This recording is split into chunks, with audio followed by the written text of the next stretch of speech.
భారతదేశం అంధకారంలో ఉందని ఒక చెప్పులు కుట్టుకునే ఆయనకి భారం కలిగింది.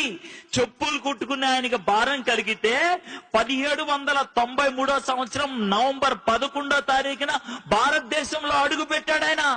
భారతదేశానికి రావడానికి 4 నెలల పడవ ప్రయాణం పట్టింది.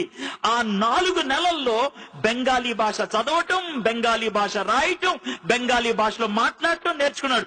భారతదేశంలో అడుగు పెట్టినప్పుడు భారతీయ భాష మాట్లాడాడు.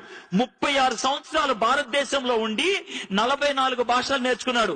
40 భాషల్లోకి బైబిల్ తర్జుమా చేద్దామని ఆరంభించి 28 భాషల్లో కొత్త నిబంధన పూర్తి చేసి 17 భాషల్లో బైబిల్ పూర్తి చేశాడు. ఈ రోజు నీ చేతుల్లో బైబిల్ ఉన్నదంటే కారణం ఆయనే.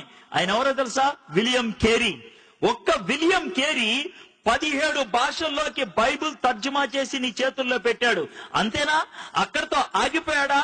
నీ చేతుల్లో పెన్ ఉందంటే కారణం విలియం కేరీ. భారతదేశంలో మొట్టమొదటిసారిగా ఇంక్ తయారు చేసింది ఆయనే. జిందగీలో రైలు బండి ఎక్కినావంటే కారణం విలియం కేరీ. భారతదేశంలో మొట్టమొదటిసారిగా స్టీమ్ ఇంజన్ పెట్టింది ఆయనే. బ్యాంక్ లో పైసలు పెట్టినావా? కారణం విలియం కేరీ. భారతదేశంలో మొట్టమొదటిసారిగా బ్యాంక్ పెట్టింది ఆయనే. పొద్దున్నే లేచి ఈనాడు, జై తెలంగాణ న్యూస్ పేపర్ చదివినావా? థ్యాంక్స్ చెప్పాలి విలియం కేరీకి. భారతదేశంలో తొలిసారిగా భారతీయ భాషలో న్యూస్ పేపర్ ముద్రించింది ఆయనే. ఆడపిల్లలు కాలేజీకి పోతున్నారా?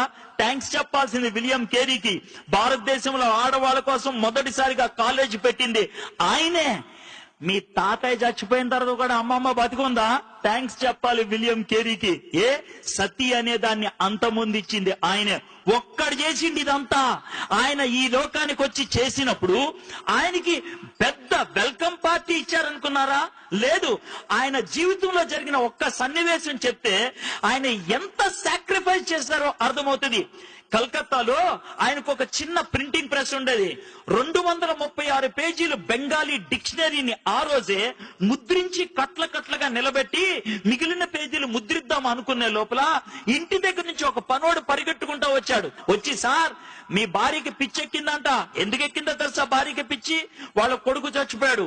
కొడుకు చచ్చిపోయినప్పుడు పాతి పెట్టడానికి ఎవరు రాకపోతే విలియం కేరీ ఒక్కడే శవాన్ని తీసుకెళ్లి పాతి పెట్టొచ్చాడు. ఆ యొక్క ఎమోషన్ లో భార్య పిచ్చెక్కి రాయితో తల కొట్టుకొని రక్తం కారుతుందంటే విలియం కేరీ భార్యను ఓదార్చుతామని వెళ్తూ ఉంటే వెనక నుంచి ఇంకోటి పరిగెట్టుకుంటూ వచ్చి, సార్ ఇప్పుడే మీ ప్రెస్ తగలడిపోయింది అని అన్నాడు. వెనక్కెళ్లాలో ముందుకెళ్లాలో తెలియకుండా సతమతమయ్యాడు విలియం కేరీ.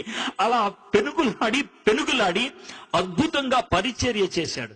ఆ విధంగా పెనుగులాడే వాళ్ళు ఉండి పరిచర్య చేశారు కాబట్టి ఈ దినాన్న కుర్చీల మీద కూర్చొని లైటుల కింద ఈ విధంగా వాక్యాన్ని వినడానికి అవకాశం దొరికింది. అది ఉచితంగా రాలా. ఎవడో ప్రాణం పెడితే వచ్చింది, ఎవరో సాహసిస్తే వచ్చింది. దేవుడు నేర్పించే పాఠం ఏంటి తెలుసా? నువ్వు నాకు చెందిన వ్యక్తివి అని చెప్తావా? నన్ను నువ్వు దేవుడు అని పిలుస్తావా? యేసయ్య అంటున్న మాట ఇది. మీలో నన్ను ఎవరైనా గురువు అని పిలవదలుచుకుంటే, నా శిష్యులు అవ్వాలి అనుకుంటే గుర్తుపెట్టుకోండి, ఒకటే ఒక కండిషన్. మిమ్మల్ని మీరు కాదనుకోవాలా, మీ సిలువెత్తి నన్ను వెంబడించాలా. సిలువెత్తి వెంబడించడం అంటే గోల్డెన్ క్రాస్ మెల్ల వేసుకొని రావటం కాదు. సస్తే పాతి పెట్టడానికి రెడీ అయ్యే సమాధి పెట్టిని తీసుకొని రావడం, చావటానికి తెగించటం. హలో, క్రైస్తవుడు అని పిలిపించుకోవాలనుకున్నట్లయితే ఆ దమ్ముండాలా.